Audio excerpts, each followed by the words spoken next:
Hey everybody, I'm going to show you, this is not really a recipe, I just want to show you how I prepare a pork roast. This is my husband's most favorite meal, pork roast. This is a picnic pork shoulder roast, or a pork picnic shoulder roast rather.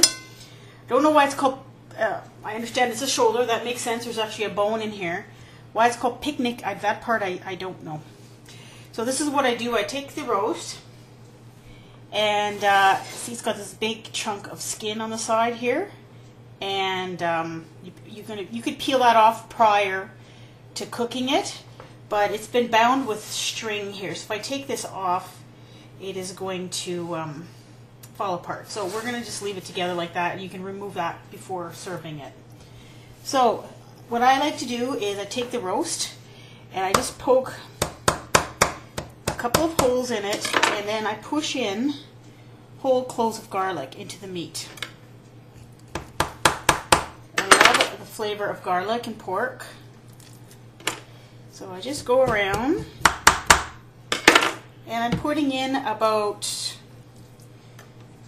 6 or 7 whole cloves of garlic. I push them down into the meat.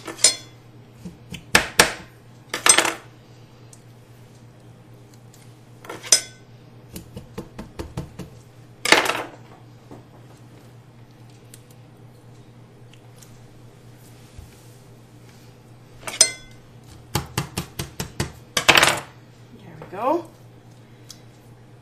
Push those down into the meat. Okay. Then I take a roasting pan. The roast in it at the bottom. See, it's got a big bone in the bottom. You see the bone?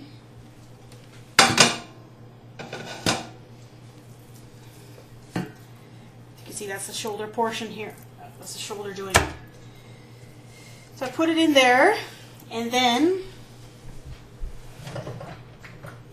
just wash my hands off a bit. Then I sprinkle a few onions around. They're 2 large onions. I leave them in fairly big pieces because my son does not like onions, so they're easier to fish out if they're in big pieces. And then I sprinkle a bit of chicken bouillon powder just in the bottom, and then I season the roast with salt, freshly ground pepper,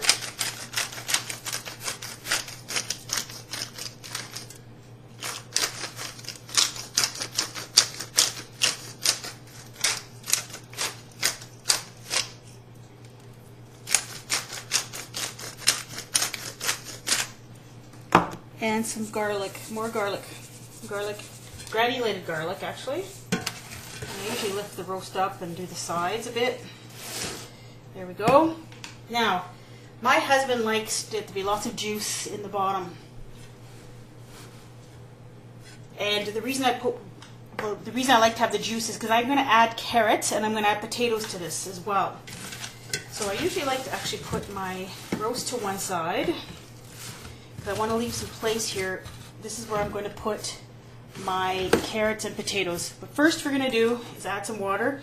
And I usually just eyeball it, so I'm actually going to measure it here to see how much I actually put in. I'm going to guess that I put in about 3 cups of water. And the chicken broth that I put in there is going to help give the flavors and the carrots and potatoes a little flavor. I'm going to roast this at about 325 degrees for about an hour. Then I'm going to add carrots, cook that for another hour, and then I'm going to add potatoes. So the reason I cook it so long is that my husband prefers the roast to be very well cooked and falling apart. That's his favorite way of eating it. So obviously you don't have to cook it that long for it to be cooked through. But that's the way we like it. So I'll let you see what it looks like afterwards. The roast has actually been in the oven for an hour.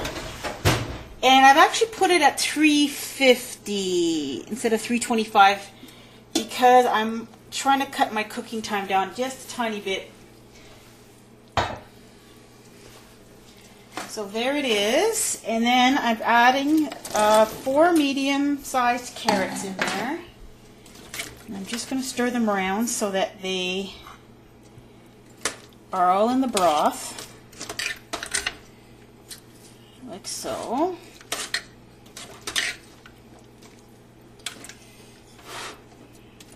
And we're going to cook this for another hour, and then we're going to add potatoes.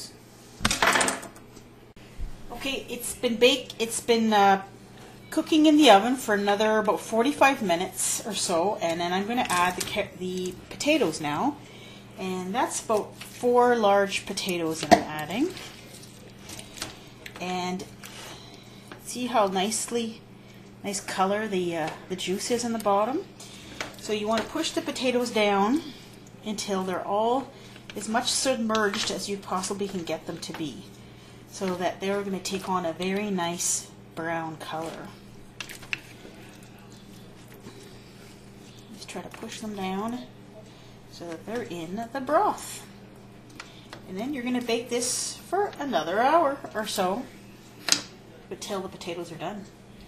And the pork roast is nice and tender.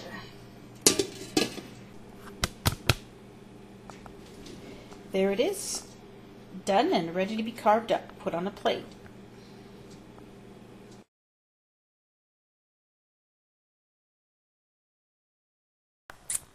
What is a slug? I don't know. A snail with a housing problem.